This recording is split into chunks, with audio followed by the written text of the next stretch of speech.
Bonjour à toutes et à tous. Aujourd'hui, nous tendons l'oreille à des jeunes au parcours hors du commun. Des jeunes MENA, pour certains devenus aujourd'hui de jeunes adultes, qui ont accepté de venir partager avec nous leur histoire, leurs épreuves, mais aussi leur espoir et leurs rêves. Leurs voix, trop souvent tues, sont pourtant si précieuses. Elles portent en elles la force de l'exil, la résilience face aux obstacles et l'immense richesse de ceux qui, malgré tout, continuent d'avancer, motivés par l'espoir de vivre. Depuis plusieurs années, j'ai eu le privilège de marcher à leur côté, d'observer leur détermination dans un quotidien semé d'embûches, de droits bafoués, de violences visibles et invisibles, tant institutionnelles qu'humaines. Ces jeunes arrivent chez nous, souvent encore enfants, avec pour seul bagage l'espoir d'une meilleure vie et le courage chevillé au corps. Leur histoire, souvent étouffée, résonne avec la force de l'exil, la douleur des épreuves, mais aussi l'espoir obstiné d'un avenir meilleur. Je les ai vus affronter l'injustice, se heurter à des murs invisibles, tomber et se relever encore et encore. Je les ai vus se battre pour s'intégrer, pour apprendre, pour rêver, alors même que tout semblait vouloir les en empêcher.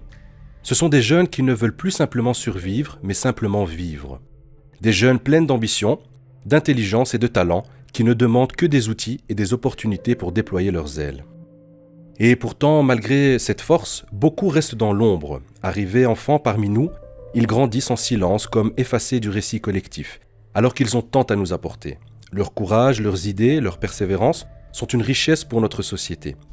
Mais à 18 ans, tout bascule. La majorité devient un couperet, un tournant brutal où l'accompagnement s'efface, où les portes se ferment, où tant de projets restent inachevés. Alors sommes-nous vraiment prêts à être seuls à 18 ans, à bâtir un avenir, quand du jour au lendemain, le soutien disparaît? Ces jeunes, qui ont pourtant déjà tant traversé, se retrouvent face à cette réalité cruelle.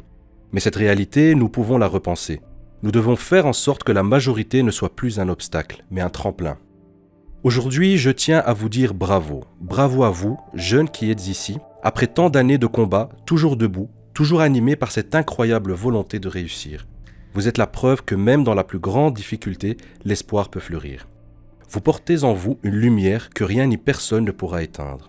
Ne doutez jamais de votre valeur. Vous êtes riche de vos histoires, fort de votre résilience et porteur d'un avenir que vous seul pouvez écrire.